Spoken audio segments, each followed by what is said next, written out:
E a gente vai falar de um assunto importante, a gente vai falar de educação profissional no Brasil, uma discussão fundamental e estratégica para o crescimento do país e para a entrada do jovem no mercado de trabalho. Quem está aqui com a gente para falar sobre esse assunto é a psicóloga, superintendente do Itaú Educação e Trabalho, Ana Inoue.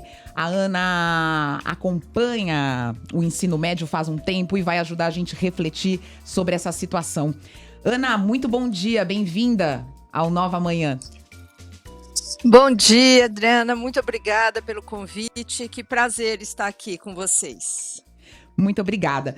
Ana, o número de jovens que não estão estudando, não estão trabalhando no Brasil é alto, né? A gente tem aí uma variação, mas mais de 20% dessa população. E a pandemia traz ainda um componente, né? A crise traz um componente para deixar esse cenário ainda mais dramático para o jovem que quer entrar no mercado de trabalho.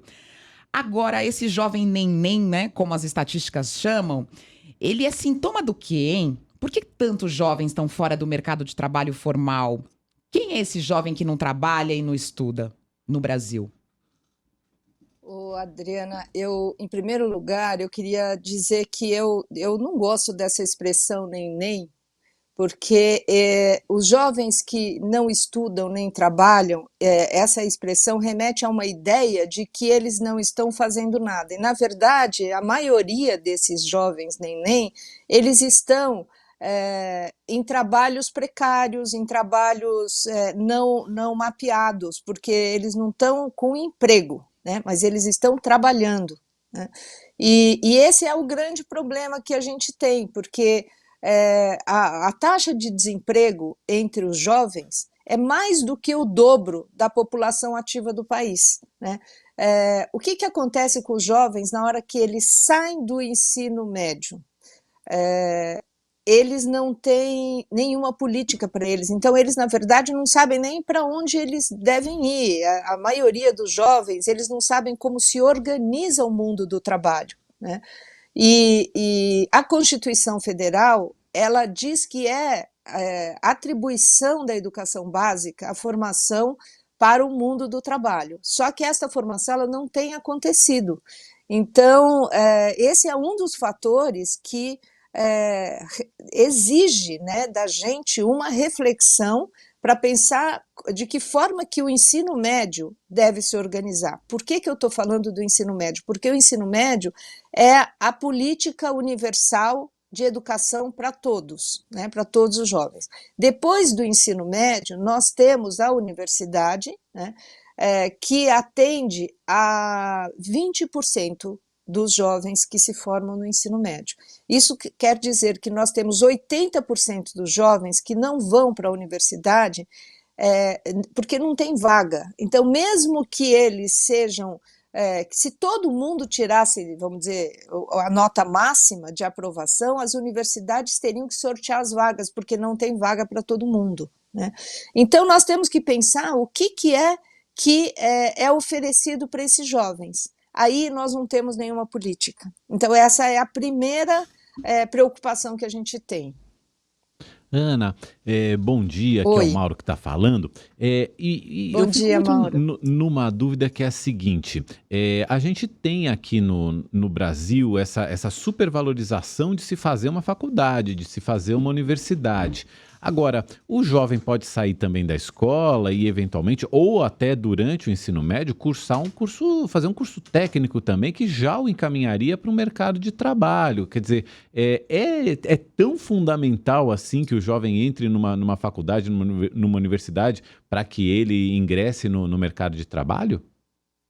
Olha, que ótima essa sua pergunta, porque a universidade ela é a principal via, né, de formação profissional que a gente tem no país e ela é muito valorizada porque as pessoas que têm um diploma de curso superior, elas ganham melhor do que quem não tem, né, do que quem tem, por exemplo, um diploma de curso técnico. Esse é um fator que precisa ressaltar. E o segundo é que uma boa parte dessa supervalorização, ela tem a ver com o fato de que o ensino técnico no país, ele foi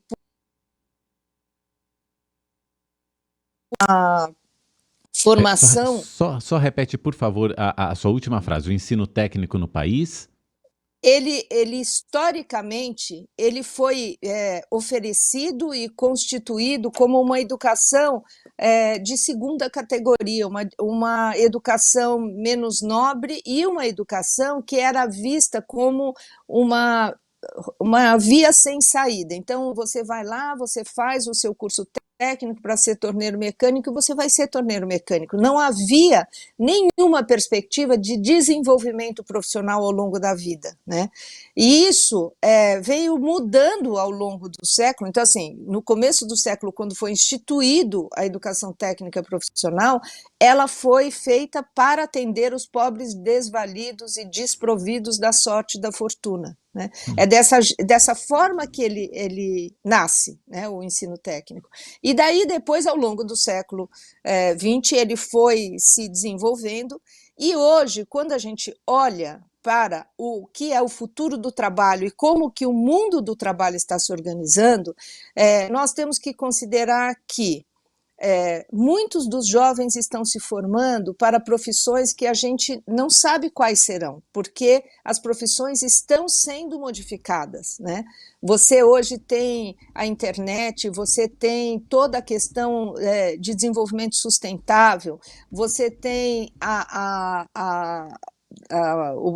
demografia, quer dizer, você tem mais gente ficando mais velha e exigindo serviços e trabalhando também, né? Então, você tem uma mudança muito grande, e principalmente a questão da tecnologia, que é a mais evidente, que muda todo o cenário do trabalho daqui para frente. Quer dizer, hoje em dia, a tecnologia, ela é exigida e desejada em todas as áreas, né? Na área das ciências humanas, da área das ciências exatas, enfim, se a pessoa vai trabalhar no turismo, se ela vai trabalhar numa empresa de mecânica, de alta tecnologia e tal, em todos os setores você vai precisar de tecnologia. Então, esse impacto desenha um futuro do trabalho para esses jovens, que em primeiro lugar, esses jovens entrarão num mundo em constante transformação, né? Uhum.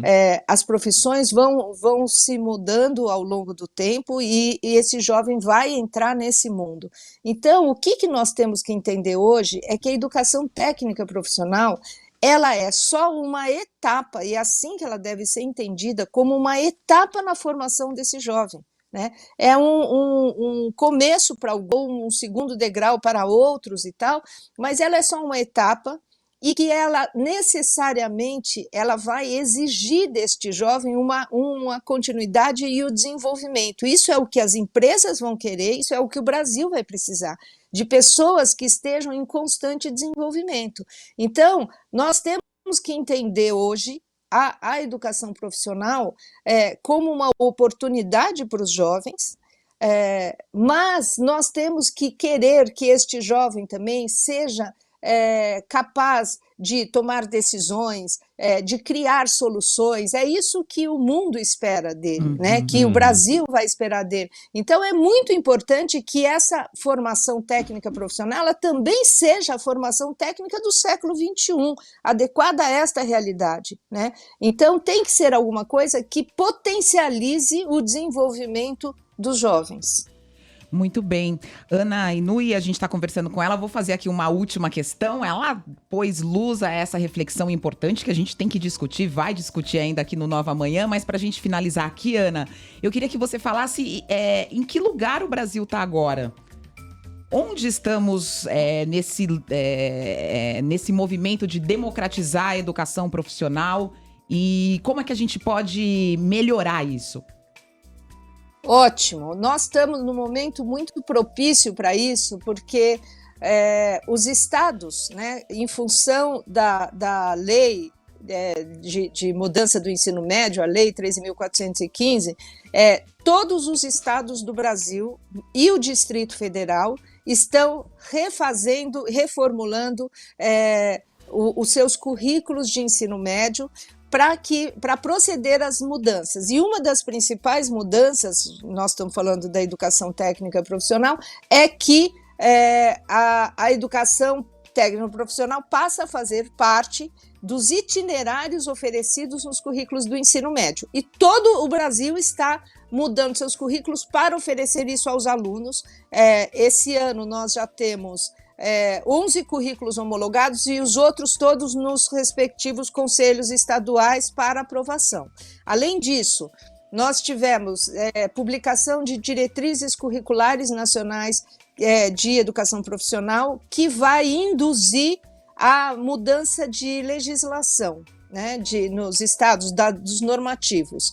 E, por último, nós temos um outro fator muito importante, que é o financiamento, que antes a educação profissional não tinha um financiamento, e hoje ela faz parte do Fundeb, que é a principal ferramenta, instrumento de financiamento da educação pública. E hoje a educação profissional faz parte, né? Então, nós temos hoje uma condição muito boa para oferecer e um esforço muito grande de entender o trabalho como parte da formação para a cidadania, que é o principal objetivo da educação, né? E entendendo o trabalho também como princípio educativo, que vai juntar a teoria com a prática, vai juntar a formação básica com a formação técnica profissional, enfim, essa mudança que nós estamos hoje vendo acontecer no Brasil. Muito bem, a gente quer agradecer muito a Ana Inui, superintendente do Itaú Educação e Trabalho. Falar sobre educação profissional é importante. A gente precisa entender como é que esse jovem vai entrar no mercado de trabalho nessa crise durante a pandemia. Então, é um assunto que vai voltar aqui ao Nova Manhã. Ana, muito obrigada pelos esclarecimentos. O desenvolvimento do país espera esse jovem, né? Para que a gente consiga desenvolver realmente o país. Obrigada, Ana. Até mais. Até já. Obrigada, Adriana. Obrigada, Amanda. Obrigado, Ana. Volte sempre aqui ao Nova Manhã.